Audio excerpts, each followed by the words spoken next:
जननायक कर्पूरी ठाकुर किसके हैं? ये सवाल आज के राजनीतिक दौर में सबसे ज्यादा जरूरी हो चला है। उत्तर भारत क्षेत्र में कर्पूरी ठाकुर एक ऐसे समाजवादी नेता के रूप में याद किए जाते हैं जिनके बारे में यह कहा गया कि वो जो कहते हैं वो करते हैं। उनकी सादगी और ईमानदारी का लोहा उनके राजनीतिक विरोधी भी मानते थे। कर्पूरी राजनीति के उस अपवाद में खड़े हैं जहां वो दूसरे नेताओं से कोसों दूर आज भी दिखाई देते हैं, क्योंकि उनके नाम के साथ जननायक जुड़ा है। जननायक कर्पूरी ठाकुर की जयंती तो हर साल मनाई जाती है, लेकिन लोकसभा चुनाव को देखते हुए इस साल कुछ अधिक ही सरगर्मी है। खासकर कर्पूरी ठाकुर की विरासत और अति पिछड़ों की गोलबंदी को लेकर बिहार में जेडीयू से लेकर आरजेडी के बीच शक्ति प्रदर्शन की होड़ लगी है। दोनों पार्टियां कर्पूरी ठाकुर के आदर्शों पर चलने का दावा करती हैं और उनकी जयंती पर उन्हें याद भी कर रही हैं। लेकिन आज के दौर में कौन उनके आदर्शों पर चल रहा है, ये कहना बहुत मुश्किल है। कर्पूरी ठाकुर का जन्म भारत में ब्रिटिश शासन काल के दौरान समस्तीपुर के एक गांव पिथौंजिया में हुआ था, जिसे अब कर्पूरी ग्राम कहा जाता है। कर्पूरी ठाकुर का जन्म एक गरीब पिछड़े नाई परिवार में हुआ।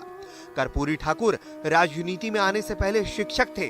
मुश्किलों के बीच पढ़ाई हुई और फिर पढ़ाई छोड़कर वो स्वाधीनता आंदोलन में कूद पड़े। वो 22 दिसंबर 1970 से 2 जून 1971 और 24 जून 1977 से 21 अप्रैल 1979 के दौरान 2 बार बिहार के मुख्यमंत्री पद पर रहे। उनकी सेवा भावना के कारण ही उन्हें जननायक कहा जाता था। वो सदा गरीबों के हक के लिए लड़ते रहे। मुख्यमंत्री रहते हुए उन्होंने पिछड़ों को 27% आरक्षण दिया। उनका जीवन लोगों के लिए आदर्श से कम नहीं कहा जाता। बेदाग छवि के कर्पूरी ठाकुर आजादी से पहले 2 बार और आजादी मिलने के बाद 18 बार जेल गए।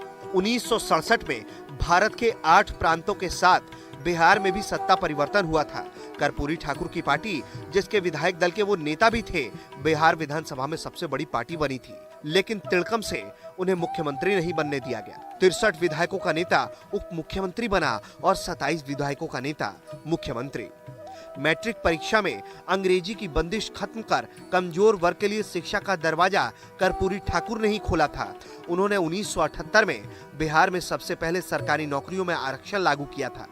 इसमें 12% अति पिछड़ों और 8% पिछड़ों के लिए सुरक्षित किया गया था। देश में सबसे पहले 3% गरीब सवर्णों को आरक्षण भी कर्पूरी ठाकुर ने ही दिया था, जिसे बाद में कोर्ट ने खत्म कर दिया। 2 बार मुख्यमंत्री और 1 बार उप मुख्यमंत्री रहने के बावजूद 1988 में जब उनका निधन हुआ तो उनके पास अपने घर वालों को देने के लिए एक मकान तक नहीं था।